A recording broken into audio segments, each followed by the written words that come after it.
ñu baatu amnistie. waaw ñu jàpp ne dañu pare pour amnistier ñenn ñi. waaw loolu Diop Taïf junj léegi. ban xam nga ci man de li tax gëw ma ko le quotidien laa ko gis. yéen kaay yu ma jàmbal jaañ laa gis. mu titre ko ma xool titre bi reetaan daan ne bon gëw ma ko.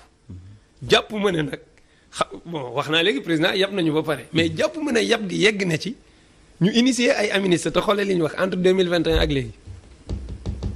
léegi kan la ñuy amnistier kan la ñun xamaguñ ki rey kan la léegi bu ñu amnistier kan la ñuy amnistier te nit ñi dañu jàpp ne rey gi woyofal ñi nekk ci kaso bi yëpp génne leen Ousmane Sonko ñooñu muy àndal ak ñi ju tëj ñëpp. kon léegi ñoom xam nañ ñi rey kon ñooy opposition bi.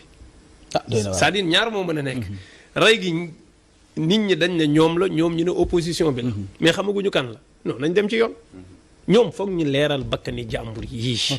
amnistie bi jàpp ma ne député yi danañ ci ànd. fooguma ko jàpp naa ne mën nañoo ànd defi deal dem élection. le problème waaye nag ñu faat ay doomi jàmbur xamaguñu ku leen faat ngeen dem assemblée na baal nañ ñooñu ñu ne la ñooñooy ñan nga ne xamoo ko waaye baal nañ leen mu mel ni yow sa doom bu ci bokkoon est-ce que di nga ko def man li ma gëm mooy ñi ko nar a voté bu ñu ko defoon loi gëw ma ko de. ndax waxi ma jàmbal jaañ man du ma ci sori. mais dama ne même su amoon dama jàpp ne yii dafa bokk ci.